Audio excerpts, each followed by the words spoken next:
In the event of an emergency evacuation, please follow these guidelines.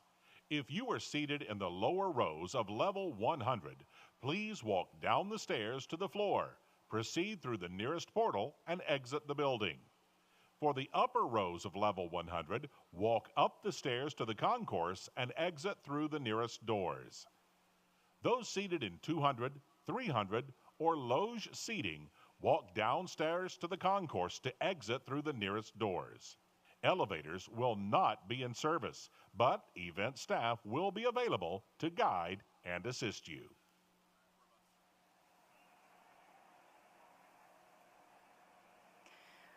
Ladies and gentlemen, good afternoon, and welcome to Thompson-Boling Arena and the College of Law commencement exercises.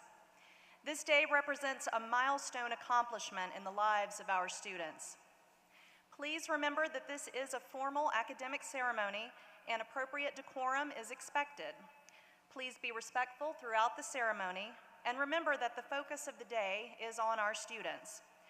Graduates, you are asked to remain seated during the ceremony and return to your seats after you've crossed the stage. At the conclusion of today's ceremony, all of our graduates will be asked to exit up the stairs to the concourse level of the arena. Guests will not be allowed to come to the floor. Now I ask that you please rise for the academic processional. The procession includes the graduates of the class of 2022 and faculty representatives of the college. University of Tennessee Knoxville Provost John Zomchik and College of Law Interim Dean Doug Blaze will lead the commencement stage party that includes honored guests and members of the college administration.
Please remain standing as we begin today's ceremonies with the presentation of our national colors and the singing of our national anthem.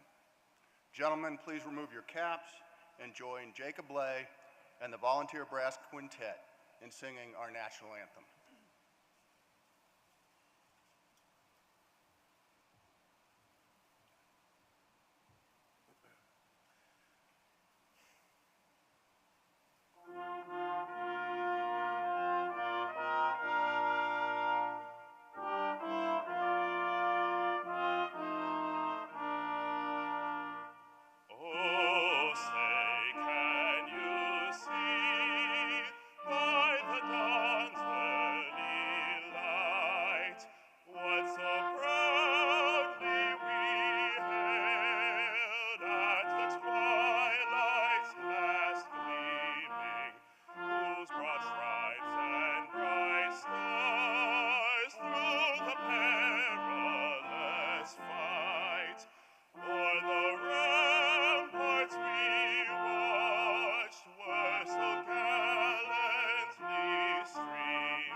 Please be seated.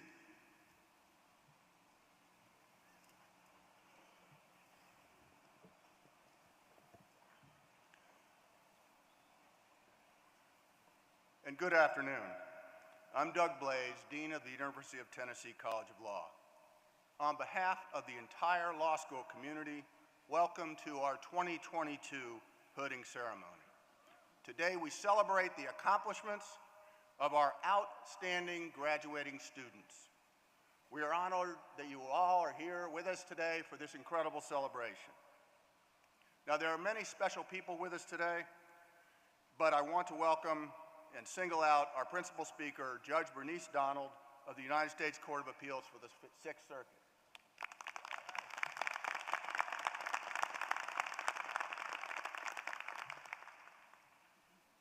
Graduates, today's your day.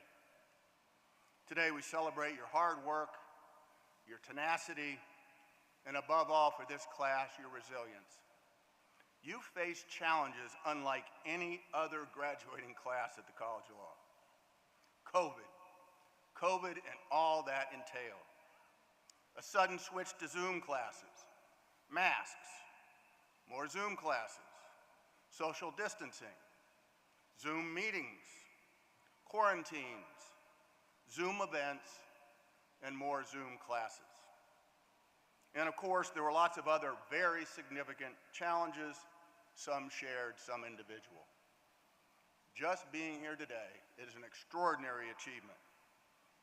But you didn't just survive, you thrived, so congratulations. You are truly a remarkable group of people.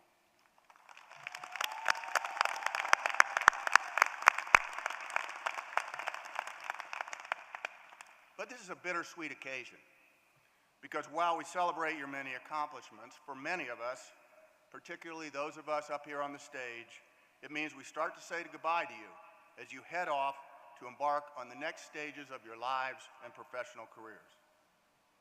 But at the same time, we're incredibly excited about your future and the many successes that will come to all of you. We also want to thank every one of you. Collectively, you've made the College of Law, the university, and our community a much better place.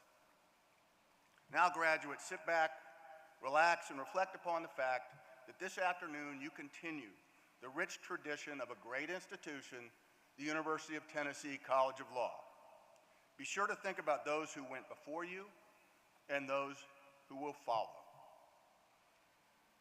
One of the wonderful things about teaching at the law school is that each year, when one class graduates, just a few months later, another starts. So there's a wonderful cycle to our academic lives. We think not only of those students who are graduating, but we also think about those students that preceded and will follow you. But the passage of time also means retirements. Earlier this year, Tom Plank and Iris Goodwin retired. In June, at the end of next month, Professors Don Leatherman, Greg Stein, and Penny White have all announced their plans to retire. And so this will be their last year of full-time teaching. Professor Stein is unable to be with us here today, but he asked me to extend his congratulations and best wishes to all of you. Professor Leatherman and White are up here. Like Professor Stein, they have been incredibly important members of the faculty for longer than most of today's graduates have been alive. And during those years, especially the dean, and during those years, they have positively influenced the careers and lives of thousands of law students and made the law school, the university, and our state far, far better. So would you both stand? And join me in a round of applause.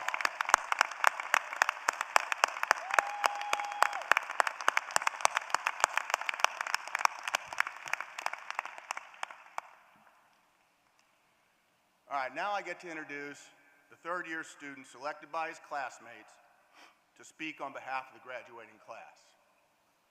Our student speaker earned his undergraduate degrees in both history and journalism from Boston University. After graduating, he spent 2 years with Teach for China, where he taught English to over 200 students in a rural Chinese village. After his time in China, he relocated to Washington, D.C., where he worked as an investigator for the Children's Law Center and worked with guardian ad litem attorneys to prepare for trial in child abuse and neglect cases. He also worked to reunite families and assisted clients with accessing social services and building self-advocacy skills. During his 3 years at the College of Law, he has, to say the least, achieved outstanding academic success, including receiving the highest grade in 7 classes, that's before grades are in this time, and the Cunningham Award for Legal Writing. He served with great distinction as the editor-in-chief of the Law Review, and notably, he has received gold-level recognition for his pro bono service. But not just gold level, that's 75 hours of pro bono service during law school. He has, during law school, logged almost 270 hours of pro bono legal assistance. After graduation, he will serve as a judicial clerk for U.S. District Judge and alum Daniel Breen, followed by a clerkship with Sixth Circuit Court of Appeals Judge Ronald Gilman. He's an exceptional member of this graduating class. Everyone, please welcome James Miller.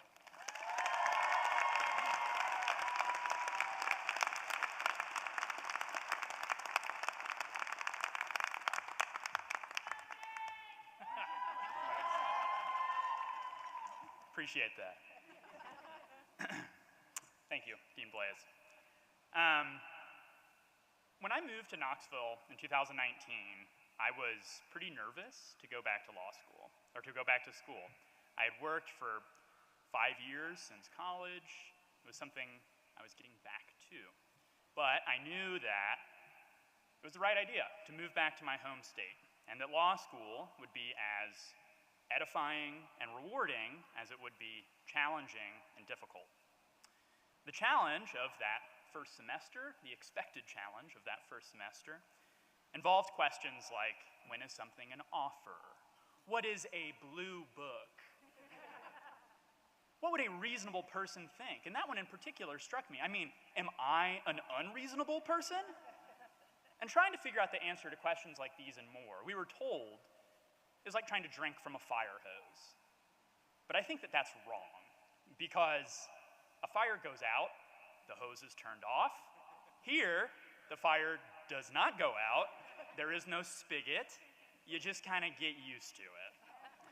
In any case, we were told also that after the first semester, things would improve. We would get used to the expected challenges of law school. We would get used to the pace and the rigor, and things would get better. We'd see that we could go along. And we also learned that semester, helpfully, that if you just don't know the answer to something, just furrow your brow, exhale demonstratively, very studiously say, well, you know, it depends, and your professor and classmates will nod with approval. And after our first semester grades were eventually released a few weeks into the next semester, things did seem to get better. January and February 2020 marched right along. We were more comfortable in our confusion, less afraid of cold calls, excited to be part of the search for a new dean. Indeed, we were beginning to learn to live with that proverbial fire hose, learning to grapple with the expected and ritualistic challenges of the first-year curriculum. Soon, as we progressed into March 2020, things would take an unexpected turn, change in a way that none of us, nor the world, could have possibly anticipated. The 2020 Barristers Ball would be canceled. Of course, and in all seriousness, Barristers Ball and so much else that semester would be canceled and irrevocably changed due to the COVID-19 pandemic. And, at first, just as we had with the expected challenges, with this unexpected challenge, we didn't really know what we were doing, and we kind of just kept moving forward. I remember, for what I thought would be my last ever in-person class, property, with Professor Pulcinelli, getting into the library elevator with two of my classmates to get our books, all three of us holding our breath, worried that we might catch something, and staring at each other. After spring break, we did not return to campus, unfortunately. Indeed, everything moved online, and like students across the country, we struggled to adjust to this new normal of Zoom school.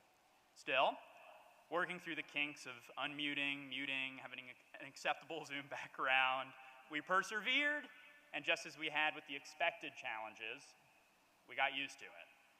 And frankly, some parts of the new routine were kind of nice. Waking up 15 minutes before class, being able to eat breakfast, have coffee during class, the option of turning your video off and maybe lowering the volume a little bit, I don't know, and enjoying the moment. And of course, the indescribable thrill of spraying your doorknob with bleach. What a joy, I miss that. And certainly, it was an equalizing and comfortable moment in a way too. Being able to see our professors' homes through Zoom, meeting some of our classmates' pets that walked across the screen, and just knowing that students and professors included were all in this together.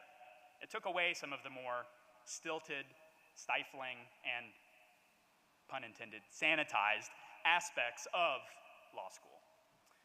After a virtual summer, 2L had its own unique adjustments.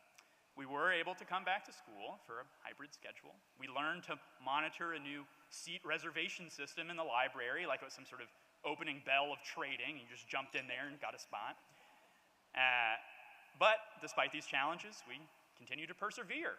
And I will always fondly remember dressing up as Joe Mitchell's rabbi for virtual Halloween hearsay with Professor White's class, or unmuting myself at the punchline to ensure that I would laugh to let Professor Leatherman know that his joke about capital gains tax was quite funny indeed. And this last year, things have truly begun to turn back to normal.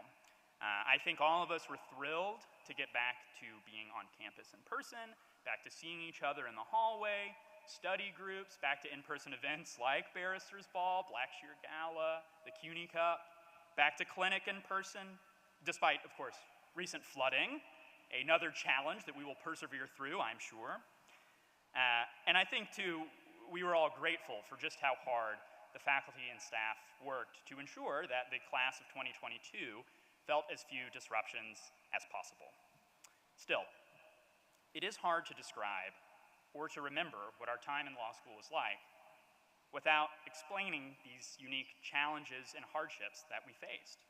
We navigated the normal difficulties of law school while attending class in person, fully online, a hybrid format, with distancing, masks, and sanitizing wipes.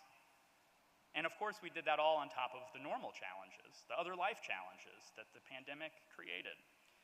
So when I reflect on my time here at UT and on what I saw others accomplish, I really am amazed. We, the class of 2022, have felt more unique and unexpected challenges than really any other law school class. And yet we persevered, and I think, frankly, are better for it. And now, as we embark on our careers outside of this campus, I think we are each well-equipped for success, having learned to grapple with those expected and unexpected challenges. I think that our experience has imbued us with a tenacious spirit, an industrious disposition that will provide us the sure footing that we need to step forward, to face new challenges, new fires, fire hoses. And it has been my distinct honor to go through this experience with all of you. I really cannot wait to see what we each do next. Thanks very much.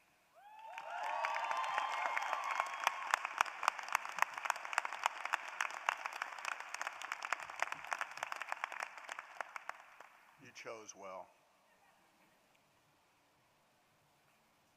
Now I'd like to introduce our principal speaker, who is a true pioneer. The Honorable Bernice B. Donald was nominated to the United States Court of Appeals for the Sixth Circuit by President Barack Obama and confirmed by the Senate by a vote of 96-2 on September 6, 2011, becoming the first African-American woman to serve as a judge on the U.S. Sixth Circuit Court of Appeals. Prior to joining the Court of Appeals, Judge Donald was appointed in 1995 by President Clinton to serve on the U.S. District Court for the Western District of Tennessee, where she was the first African-American woman to serve on that court. Prior to her appointment to the District Court, Judge Donald also served as judge of the U.S. Bankruptcy Court for the Western District of Tennessee, where she was the first African-American woman in the history of the United States to serve as a bankruptcy judge.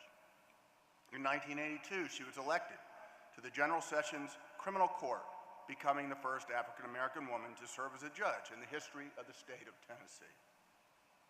Judge Donald received her law degree from the University of Memphis Cecil C. Humphrey School of Law, where she has served as a member of the alumni, law alumni, and University Foundation boards of directors, and as an adjunct faculty member. She's also received an LLM from Duke University School of Law and an honorary doctor's in law from Suffolk University. An internationally recognized legal scholar, Judge Donald has lectured and trained judges from around the world. Not surprisingly and very deservedly, Judge Donald has been the recipient of over 100 awards for professional, civic, and community activities. I could go on and on and on. She represents the very best in the legal profession, our state, and our country. We're honored to have her with us today, so please join me in welcoming Judge Bernice Donald.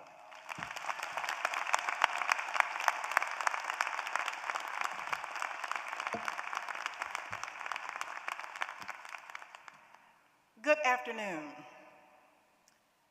Congratulations, class of 2022. Dean Blaze, thank you for that introduction and for letting everybody know that I am unquestionably old. So, thank you. As I address you today, in addition to my congratulations, I want to just remind you of how special you are and what a special place in history this moment is. And I want to go back to Dr. Martin Luther King Jr., who said, and I want to paraphrase for inclusivity, he said the ultimate measure, and I'm going to say of a person, is not where he or she stands in moments of comfort and convenience, but where one stands at times of challenge and controversy. You, the class of 22, have endured, as has already been mentioned, challenges to get to this point, this moment of celebration. For the past 2.5 years, you've pursued your legal education amidst one of the world's deadliest global pandemics. Many of you have likely experienced intense anxiety, isolation, and uncertainty about what the future may hold for you and your families. You may have experienced the suffering or loss of loved ones. Many of your friends may not be here to celebrate this moment with you. But even through immense difficulty, you've demonstrated a degree of resilience that will serve you well throughout your life and career. As has been noted, you adapted quickly and flawlessly to these changes. The school, with your help, created new learning modalities, new communities, using cutting-edge technologies to achieve the mission.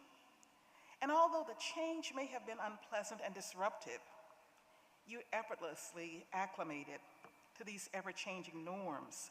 Your grit became a powerful foundation for boldly confronting these activities, for building community, and for becoming a force for change.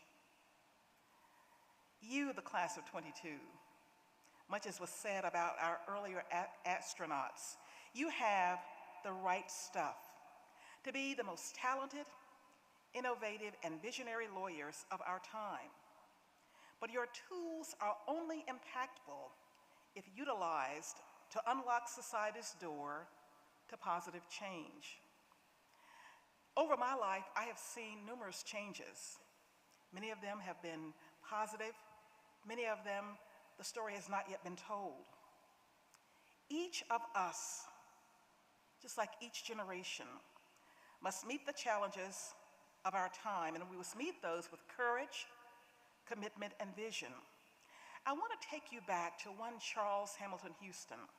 Some of you may not know that name, but he was the dean of the Howard Law School, and he was the principal architect of the Brown versus Board of Education legal strategy. Dean Houston artfully trained lawyers to become elite forces to break down the barriers of racial segregation in education. His work enabled African Americans to experience a measure of the 14th Amendment's promise. Houston once posed the statement, "A lawyer is either a social engineer or a parasite on society." And that statement reflected the tremendous gifts and knowledge and tools that lawyers have. And he commended them to basically use those tools to shape the society that we should become. Those words were profound words in my life, and they referenced his brilliance as a legal architect. Through their ingenuity, they crafted a strategy that over time would overturn Plessy versus Ferguson, which embraced and sanctioned separate but equal, because Hamilton knew that separate but equal could never be equal. It imported of its own a sense of inequality and hierarchy. He once said, though, that the baffling problem is how to harness the proper public opinion. And I lived through that harnessing of public opinion. For you see, when I grew up, the first Brown case was filed before I was born. And when the Supreme Court, the law of the land, issued the first Brown opinion, I was 3 years old. When they issued the remedy space, I was 4. And yet when I began school in a decidedly unequal facility, a 2-room cinder block school where grades 1 and 2 were in room 1 and grade 3 was in room 2. That school had none of the facilities that my white counterparts enjoyed. It had no running water, no indoor toilets, no cafeteria, no real classrooms. And while that school may have seemed quaint by standards, my other classes in higher grades all went to a 1-room church where all of the grades were in a single room and they had a single teacher. That is the situation that Houston and his team sought to change. And through their activities and through their grit, they changed it. By competence, commitment, vision, and persistence, Houston was able to achieve that measure of success and bend the arc in the direction of justice. He established legal precedents that would erode the underpinnings of racial segregation laws. And he convinced the world to observe something through the lens of people whom society considered less than. Those were the challenges of his time. And while you won't face those challenges, you will face others. And the test is how you confront those challenges with the skills that you have as lawyers. With all of the knowledge and training that you've gained, how will you approach eradicating barriers that deny full equality, full personhood to individuals who might exist at that time? Know today that there is still residue of our past that will influence our future if we allow it. So there's ample work for you to do. So what are the additional or unique challenges that the class of 2022 will face?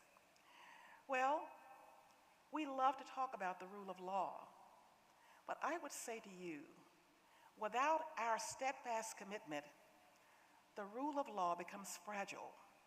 It is up to you to strengthen, to preserve, and to protect that. You will know that society is increasingly becoming stratified along the lines of gender, race, class, sexual orientation, gender identity, religion, and socioeconomic areas. We've allowed ourselves to believe that there's a scarcity of rights. We act as if the protection of the rights of one group will lead to a diminution of the rights of another group. Justice Learned Hand cautioned us that justice must never be rationed. As lawyers, as guardians of the rule of law, you must ensure equal justice for all, especially the unpopular. Now, another challenge, established rights and precedents are being re-examined so that the foundations of stare decisis seem not to be firmly anchored. We know that the shackle of partisanship is deeply influencing the direction of some of our laws, and the profession is no longer immune from the slings and arrows of the larger society. Trust and confidence in our courts and legal institutions is sometimes being undermined, and racial and ethnic populations overwhelmingly lack confidence that the justice system is impartial and unbiased. People of color in many instances reject the notion that justice is blind or even achievable for certain people in certain groups. You must commit yourselves to the principle of equal justice for all now, in the future, and always. And this is important because you have entered the legal profession at a time where it is undergoing extreme and drastic changes. There is ever-increasing competition, and many of you may wonder, am I going to be able to find my place? You're not only competing with other lawyers and other law firms, but you're competing with technologies, with AI, with all kinds of things that are algorithms coming up and being produced to be able to do some of the work that lawyers traditionally did. So these are daunting challenges from a whole range of areas. But I believe that you still should be brimming with pride and should be full of promise. And your family should be so proud that you've chosen this noble profession. Because you've taken those foundational steps to become a member of what I believe is the most notable and honorable profession, you must lend yourself fully to its mission. And you must champion and defend the issues, the great issues of your day, thus becoming an architect for shaping the society that we will become. You must be an advocate always for truth, for justice, for fairness and equality. And you must promote and protect the strong and vigorous rule of law. You will do what lawyers have done for centuries past, but you, class of 22, will do it better. And I have great hope for you. It is my hope that you will add your voice to the vigorous debates of the day and come down on the side of truth and inclusiveness. It is my hope that you will be courageous and selfless enough to always exercise a measure of empathy and respect for those who may hold views different than yours. It is my hope that you will always chart an ethical path forward and always take the long view, knowing that the decisions you make today will influence you and society for the rest of your lives. I've been a lawyer and a judge for over 40 years, and my experiences have guided me through the highs and lows of my life and have moved me to this point. And through that time, I've fostered a core set of values and principles that have been useful to me, and I want to share those with you. Number one, always remember why you wanted to become a lawyer. As a lawyer, as an individual, define yourself. Don't let others define you. Strive for success, but don't fear failure, because in failure, we often have the greatest opportunity for learning and growing. In order to move from good to great, you must learn how to deal with adversity. Plan for success, but be prepared to deal with crises, and always stay mentally sharp. Constantly assess where you are on your personal journey and make adjustments where necessary. Embrace difference. Don't fear difference. Don't fear people who are different, because to those people, you are different. And one of the things I really want to emphasize to you is engage in self-care. Exercise. Maintain a strong network of friends. Stay connected to your family. Practice good healthy nutrition. Limit alcohol and drug consumption, and nurture your faith. Get proximate. That's what Brian Stevenson would tell you. Get proximate and learn other people's stories. And I want you to understand that if better is possible, don't let good become acceptable for you. As you prepare for your long professional journey ahead, I would ask you to engage in specific preparation. I want to challenge each of you graduates to plant your own garden of life. And this is what I want you to plant in that garden. I would ask each of you to plant a life-sustaining garden, and in that garden, plant 5 rows of P's. Plant the P of professionalism, the P of principle, the P of purpose, the P of preparation, and the P of politeness, also translated as civility. Next, plant 3 rows of squash. Squash apathy, squash indifference, squash unjust criticism and racial disparities. And then plant 5 rows of lettuce. Let us always treat each other with dignity and respect. Let us be unselfish and inclusive. Let us recommit ourselves to the principle of equal justice under law. Let us promote the goal of equal justice in everything we do, and let us always place principle above power. No garden would be complete without turnips. You should turn up for meetings just as you turned up for class.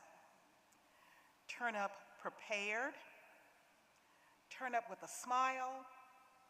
Turn up with new ideas, and turn up with a determination to make everything count for something good and worthwhile. And if I might add one final row, in case you have extra ground, turn up as the authentic you. Be you in everything you do.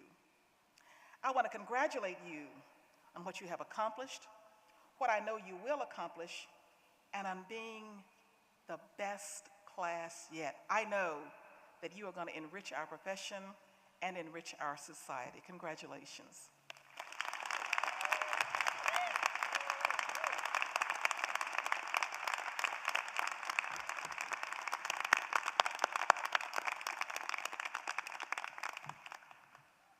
Thank you, Judge Donald. You are inspiring, and your words were inspiring. We appreciate you being here. And as you mentioned, being a lawyer is about service.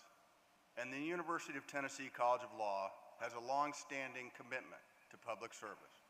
We actively encourage our students, faculty, and alumni to accept both the rewards and responsibilities that come with a law degree, including the responsibility to give back to their communities through pro bono and public interest work. This selfless work for the good of the public represents the best of who we are as lawyers and as UT volunteers. It also represents who we want our graduates to become.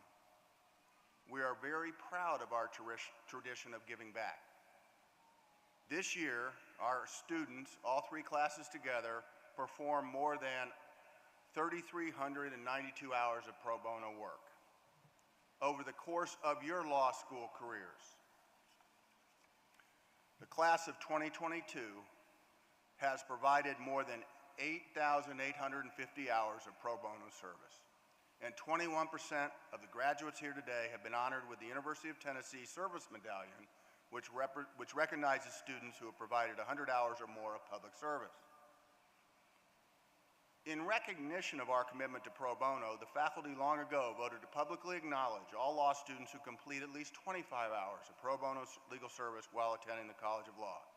This afternoon, we're proud to recognize and honor the members of the graduating class who have met or exceeded that pro bono benchmark.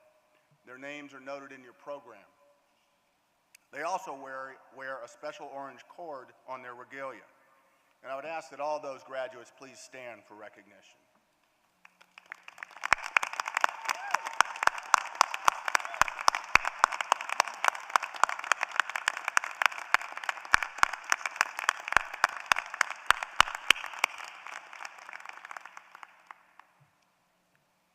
But our graduates are giving back in other ways as well. The financial support of our alumni is increasingly crucial to the continued success of the University of Tennessee College of Law. And graduates, you are now alumni. This year, our graduates, now alumni, the class of 2022, conducted a successful class gift campaign. The members of the class of 22 have raised so far more than $50,000 through gifts and pledges to support student scholarships, faculty research, and other law school initiatives. Your generosity and commitment are incredibly gratifying to the faculty, staff, and other alumni, and make the job of fundraising a whole lot easier. And I'm confident that your efforts will continue to inspire subsequent classes to follow your lead. So thank you, thank you, thank you.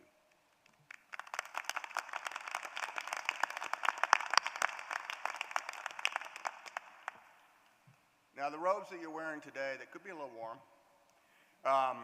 have bell-shaped sleeves with 3 velvet chevrons, indicating that you're receiving a doctoral degree, thus Juris Doctor. The colors of your academic hood signify both your academic discipline and the college or university where your degree is earned, which I think you know is the University of Tennessee.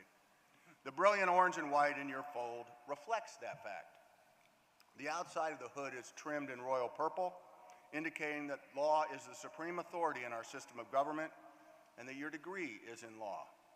So wear your robes and your hoods with pride. You've earned them. Where you're going to go wear them, I don't know, but wear them with pride, okay? As we hood the members of this year's graduating class, we'll give special recognition to the students who've had particularly distinguished academic careers and records during their legal studies. Their names are listed in your program. The college awards a degree with honors to each graduate who ranks in the top third of the class.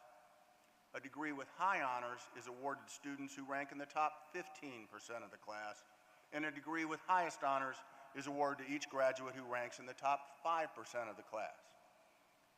Now today our graduates will be introduced individually. Our students have worked hard, as all of you know, to earn their degrees. I ask that you be patient as we recognize each of our graduates. And graduates, as you have crossed the stage, please return to your seats. And now will the marshals take their places? Dean Shaver, Dean Higdon, and Dean Tapman will assist.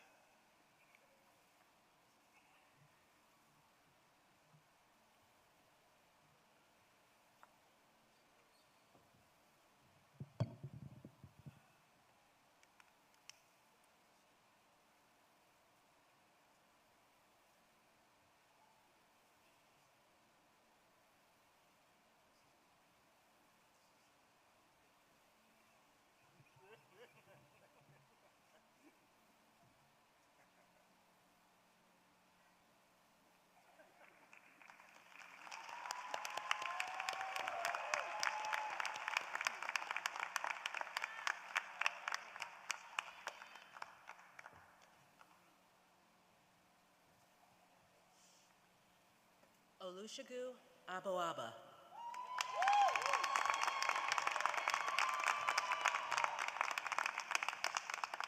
Matthew John Arendt.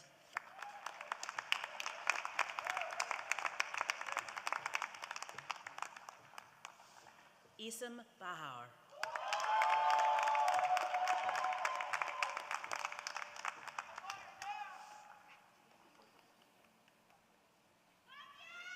Hannah Glenn Bailiff.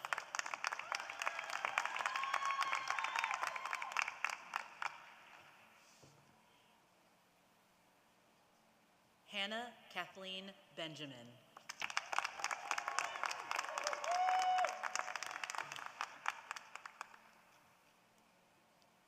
Christopher Biller.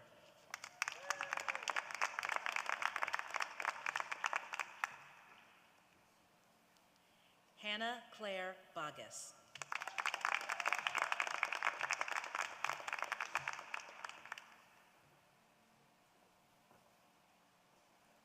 Laws McCullough Bolden.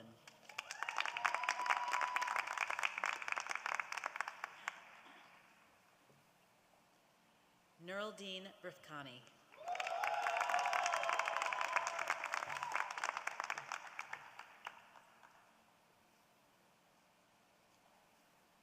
Kaylee Ann Brown.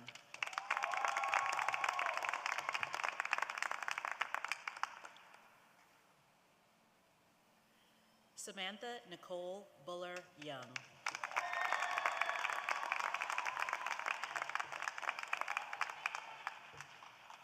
Ashley Berlesi Nukanen.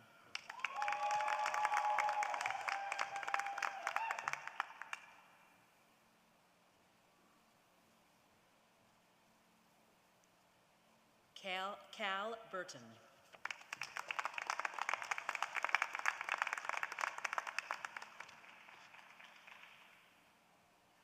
Jody Marie Bush.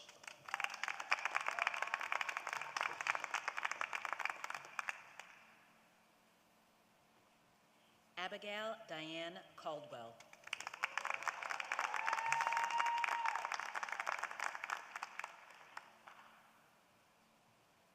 Douglas M. Campbell, Jr.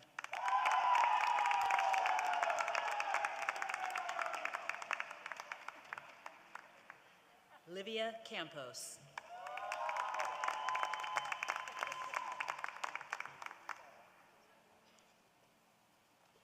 David Shane Carey.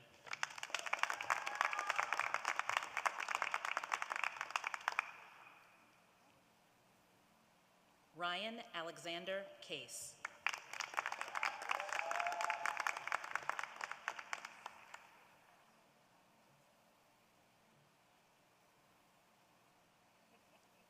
Jonathan Addison Castle.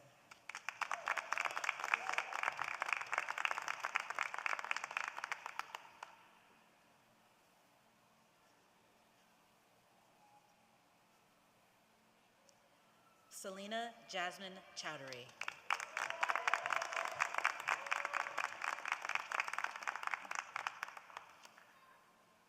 Ethan Douglas Christiansen.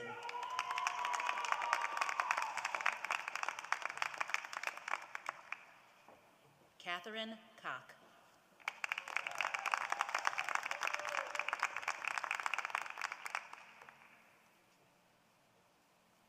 Victoria Coutant.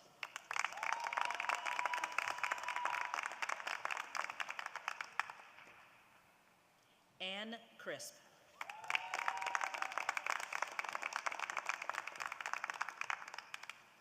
McCall Scarlett Current.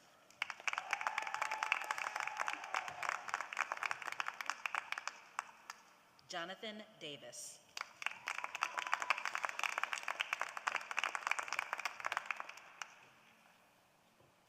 Iris McKay DeVault.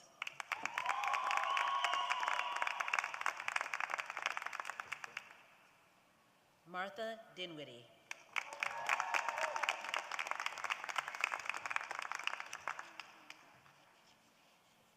Darius Dixon.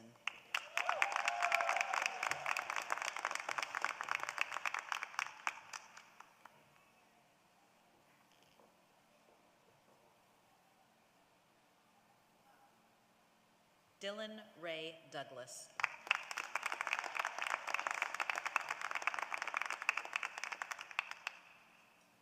Sean Michael Douglas.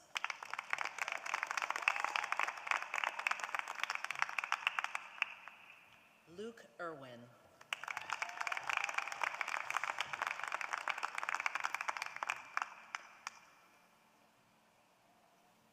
Grace Malone Ewell.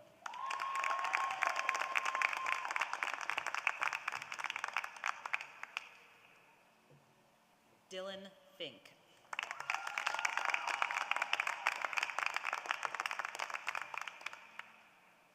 Michael Rhodes Fitzgerald, Jr.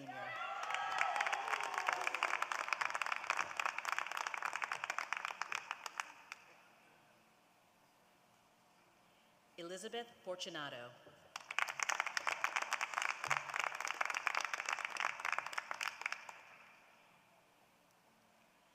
Jordan Leanne Franklin.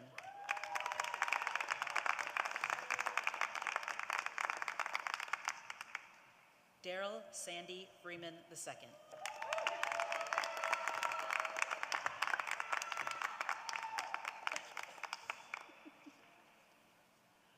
Olivia Rose Freeman.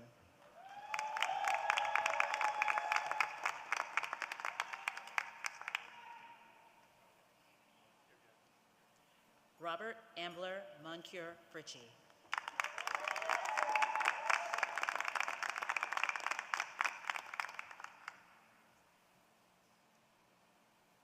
Andrew Gaither.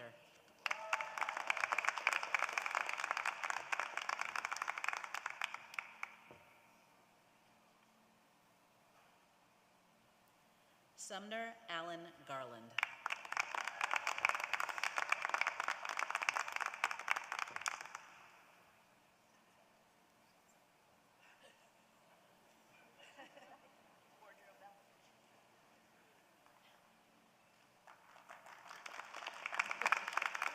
Gunnar Lee Garner.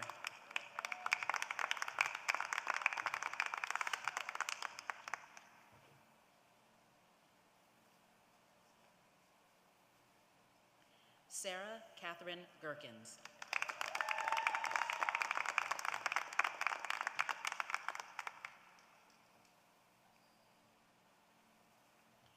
Ryan Justin Ginty.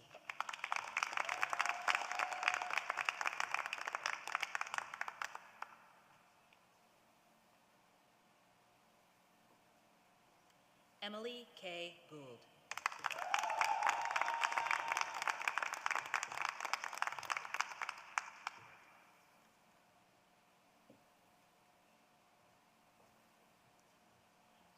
Holly Brooke Hammond.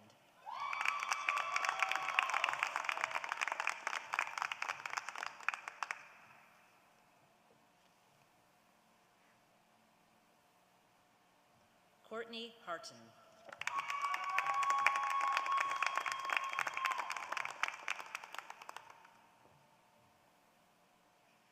Lillian Amanda Martin Haskins.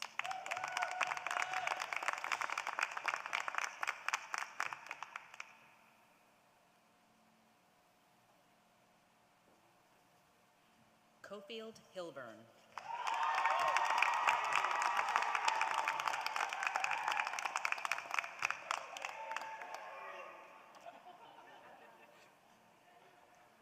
William Hitchcock.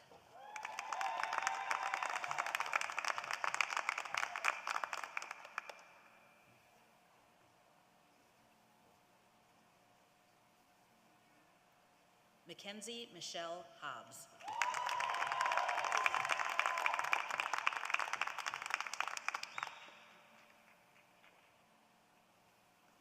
Caitlin Hoke Nussbaum.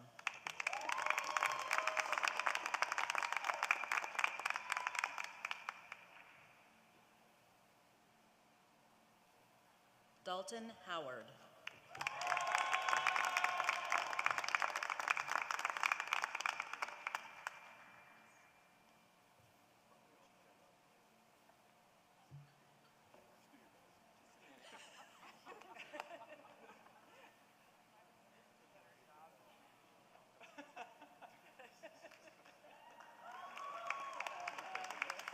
Grady John.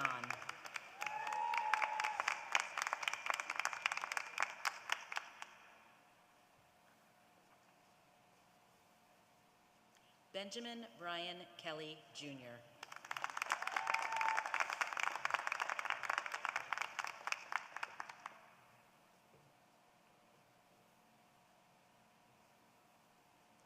Mark Kelly.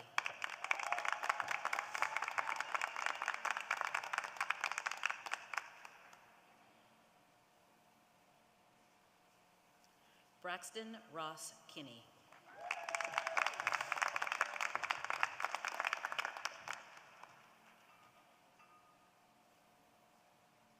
Emma Knapp.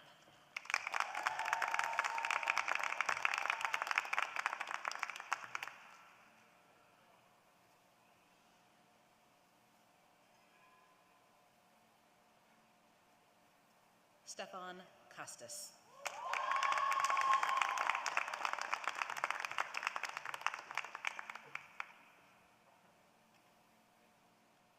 Trevor Ladding.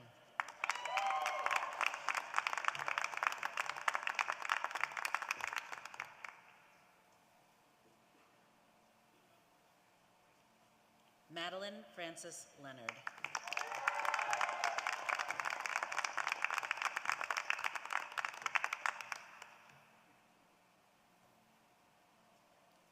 Sarah Elizabeth Locke.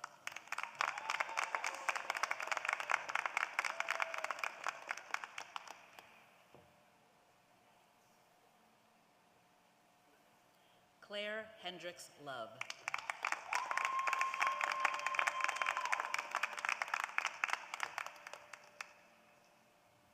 Andres Santiago Lozano.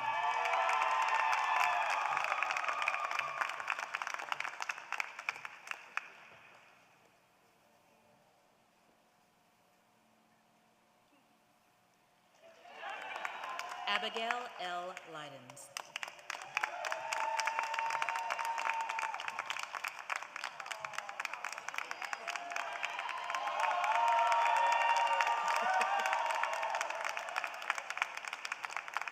Matthew James McGuire.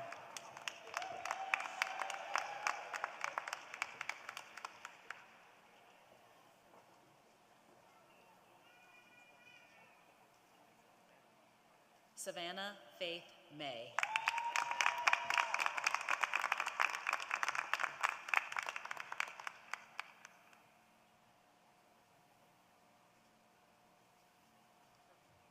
Thomas Delane McAfee.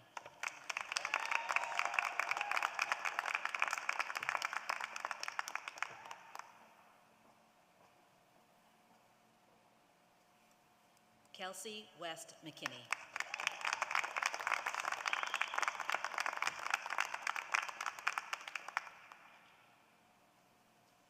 Brock Medlin.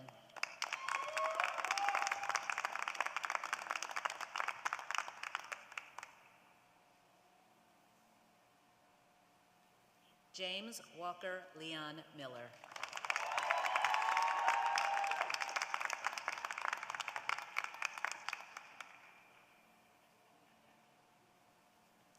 Jeb Montgomery.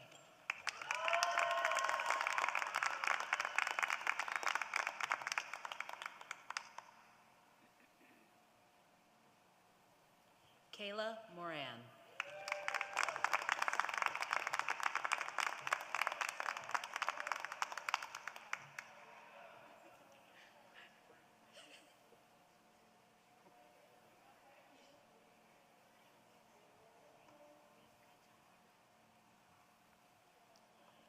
Raven Creanne Morris.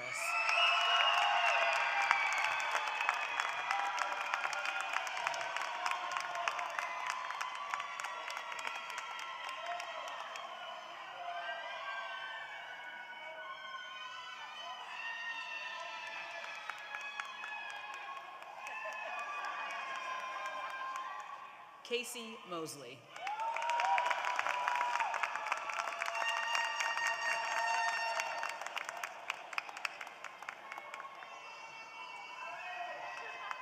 Samuel Douglas Nelson III.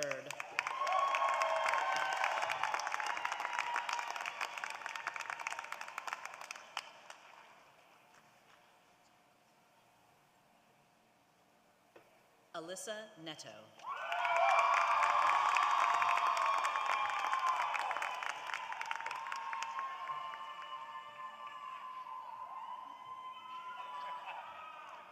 Sarah Wanquo.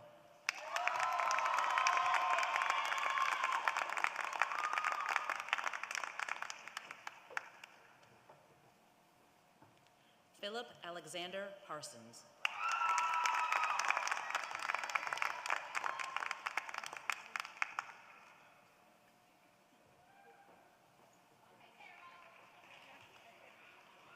Alicia Pitts.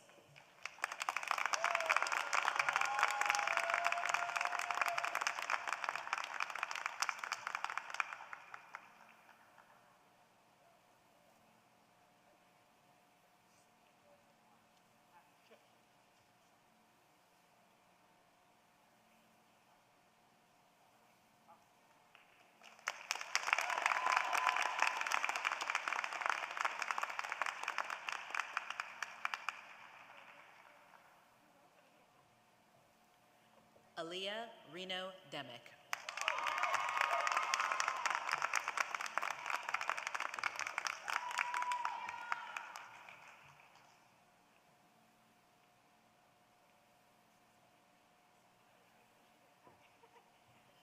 Tyler Ring.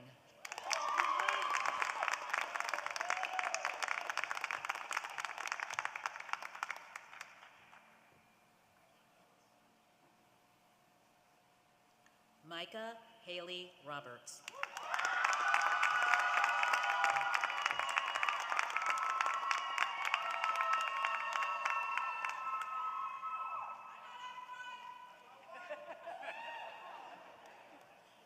Joseph Carl Robinson.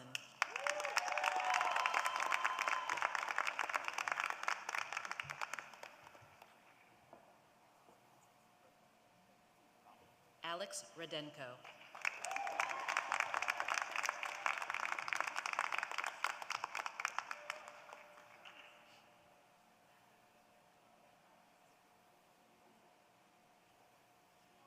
Samuel Robert Rule.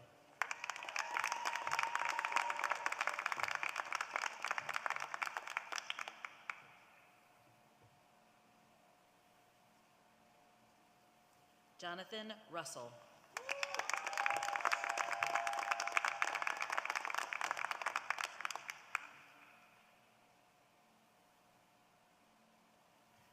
Will Salisbury.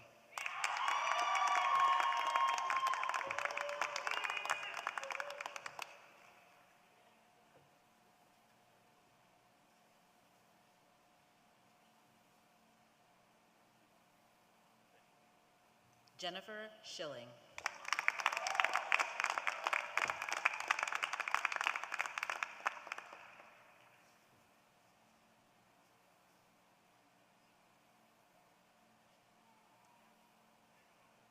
Danielle Scola.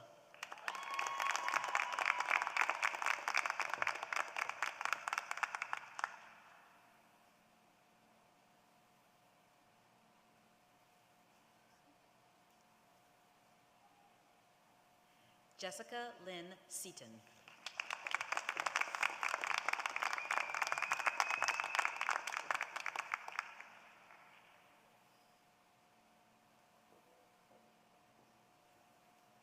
Rhett Alex Sexton.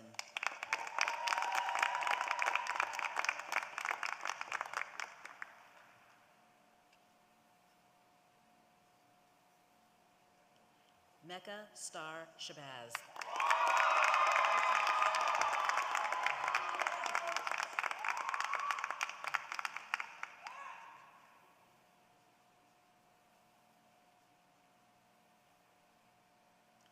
Zach Simons.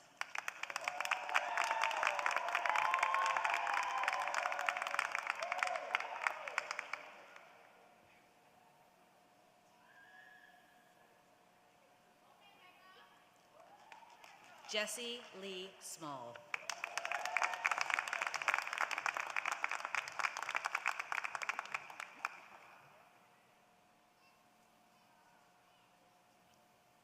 Daisy Annette Smith.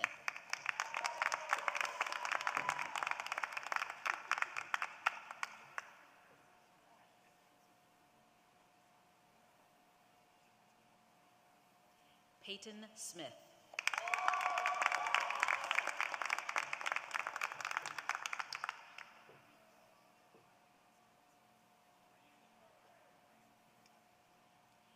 Victoria Catherine Smith.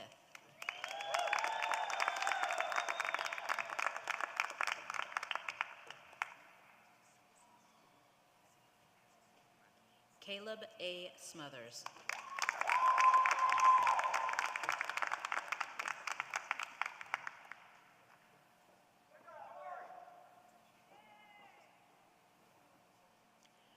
Rebecca Spicer Keller.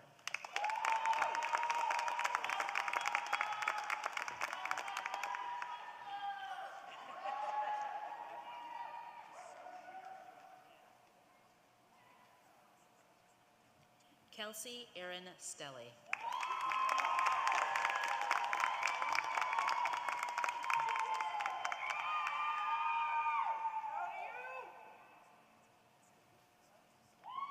Michaela Danielle Swinson.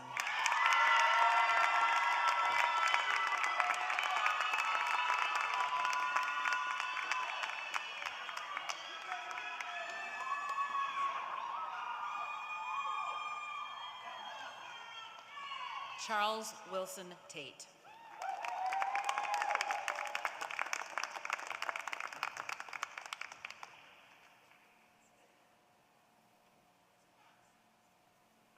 Shannon Elizabeth Taylor.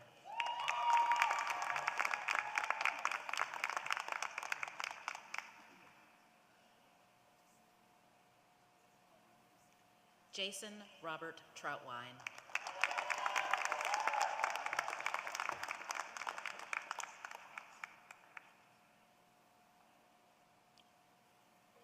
Michael Trotter.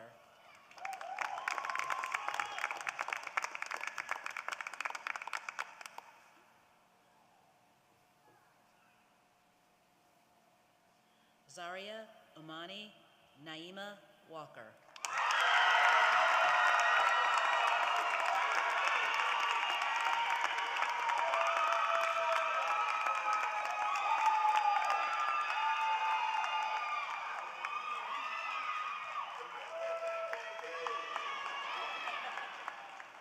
Morgan Taylor Weber.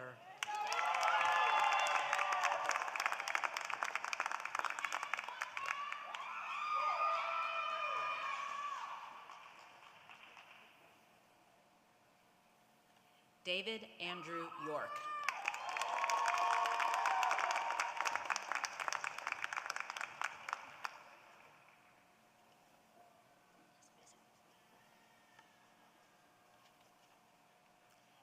Chad Zachman Brockmeyer.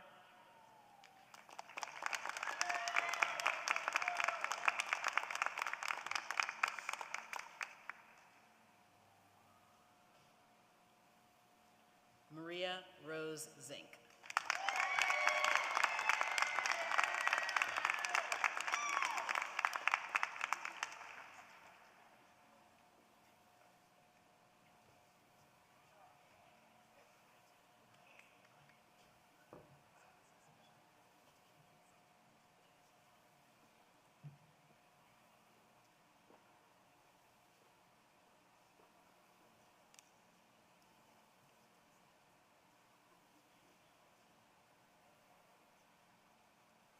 Man, that was fun.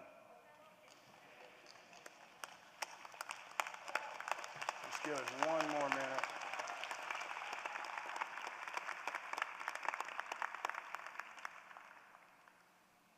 Would all the graduates please stand?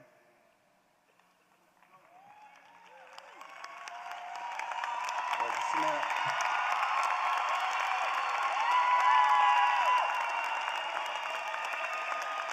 Hurry up, Andrew.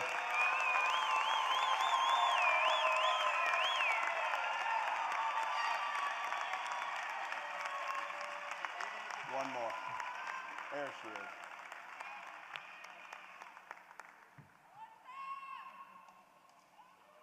All right, as soon as Maria's with you.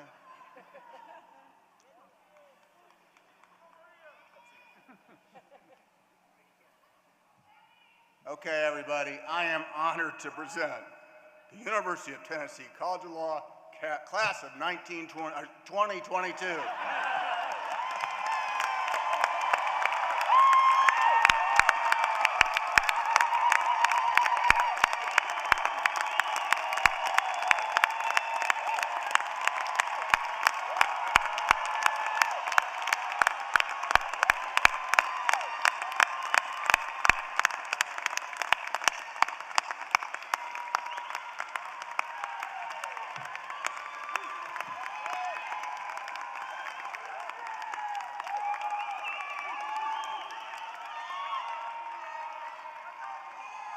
You know, isn't there something about being oriented in time, place, and person? Anyway, you know when your time has come.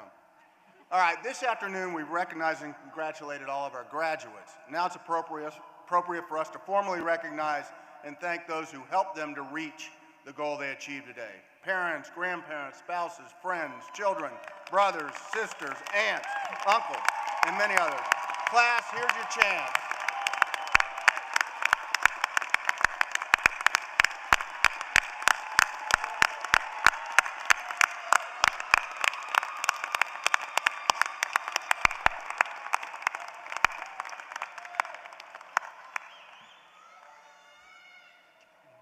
All right, you can sit down.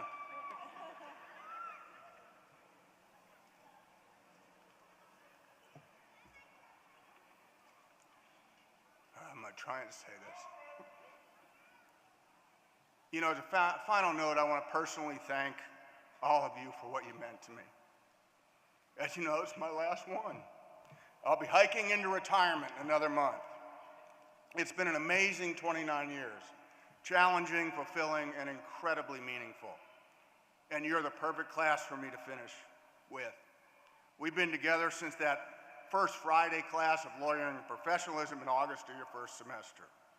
And you have come a long, long way since then. At a time when we could all use a big dose of hope, you provide that and more. You are inspiring. So thanks, and go make a positive difference in the world. I will miss all of you.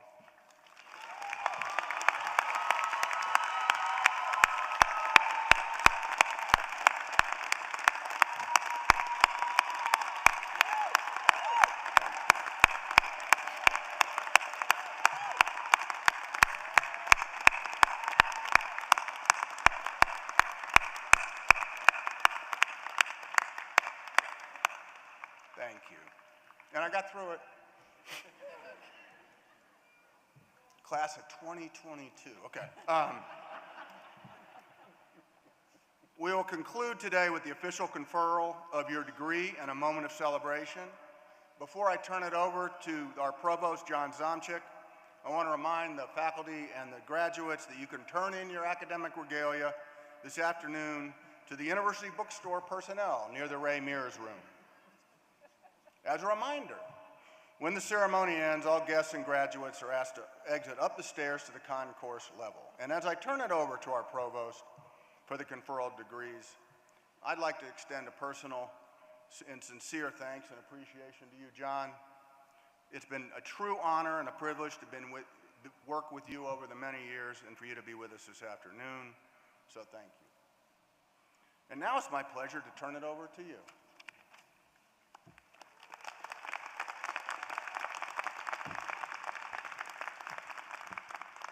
Thank you, Doug. I'm at a loss for words to honor Dean Blaze for his decades of service, not only to this university, but to the community and to the legal profession as a whole. You know, as volunteers, we are committed to making a difference. You know that. It was very funny when some of you were walking up to shake my hand. Who's this guy? What is he handing me? Why is he here? I understand. For those of you in the audience who couldn't see what I was handing them, it is a print with the volunteer creed. It's inscribed on our torch bearer. One that carrieth the torch, shattereth oneself to give light to others. And as I was listening to Mr. Miller and to Judge Donald and listening to their words and thinking about what they were saying this afternoon, I was thinking, you know, how appropriate is it that at the south end of the campus, kind of at the south end of the campus. This is athletic facility, so we won't count this. There's the torchbearer that has our creed inscribed on it. On the north end of the campus, across what Dean Blaze has sometimes called the Canyon of Cumberland Avenue, there is the law school entryway that over it is inscribed, equal justice under law, as Judge Donald reminded us today. That's the challenge to you graduates as you go forth this afternoon. You have such wonderful role models here on stage. Judge Donald, Dean Blaze, our faculty, who have committed themselves to making the world a better place through the rule of law. And so, from me to you, and through the faculty, I encourage you, as Mr. Miller said, you'll now no longer necessarily be on the receiving end of the fire hose, although I suppose that will continue to some extent, but also you'll be holding the fire hose. And remember, you can help people. You can put out some of the fires that are cropping up across our beloved country and state. But as Judge Donald reminded us, you also have to build after those fires are out. So please, take that volunteer creed seriously and continue to build a better world for all of us. I have absolute confidence in you that you will be able to do it. You are the best that we have to offer. Thank you for your efforts. And I want to give a special shout out to all of your family, friends, and encouragers who are here with us this afternoon, because I could hear their pride and joy throughout that hooding ceremony. And believe me, I shared it.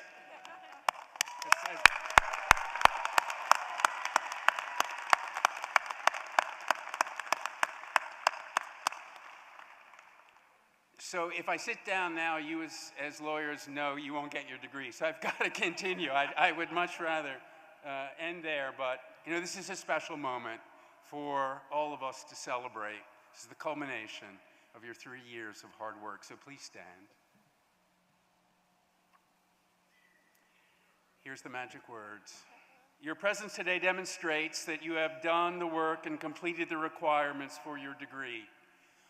On behalf of the state of Tennessee and the Board of Trustees, I confer upon you the degree for which you have been recommended.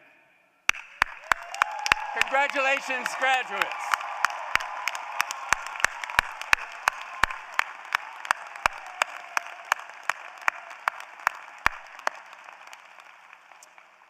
I've been at a couple of these ceremonies this weekend, and people say, one more thing, and while I have the podium, and people say that they don't remember always the commencement speeches. Remember today's. Take with you the kernel of those speeches. They're important. So we'll close the ceremony, as our tradition in all of our commencements, by singing our alma mater together. After the alma mater, at my direction, we'll take a few minutes to soak in this culminating moment of all of your work, to celebrate your success. And remember that Judge Donald mentioned towards the end of her address that you've got to engage in self-care. And she mentioned physical activity. So we're going to have a physical activity. I'm going to count down, and you're going to throw your caps in the air. Let's see who can throw them the highest. This is the first part of that self-care. So, you're already standing. So after the alma mater and the celebration, the stage party will recess down the center aisle, and the ceremony will be concluded. So congratulations to all of you today. Thank you for celebrating with us. Come back to our campus often. Remember us, we will certainly remember you. And go Vols!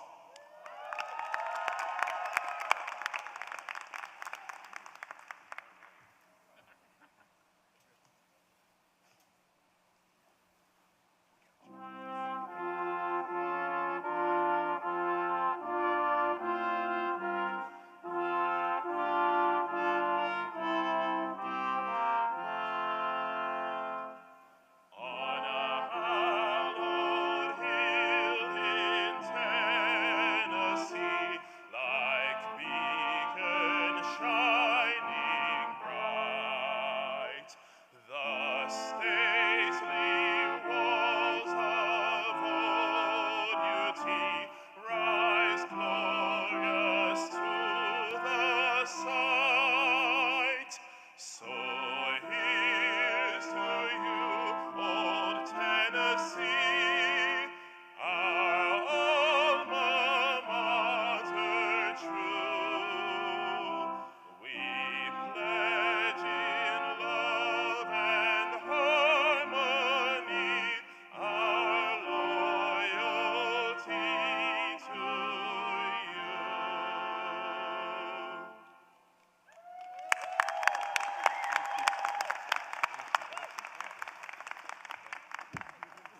All right, are you ready for that first little bit of aerobics?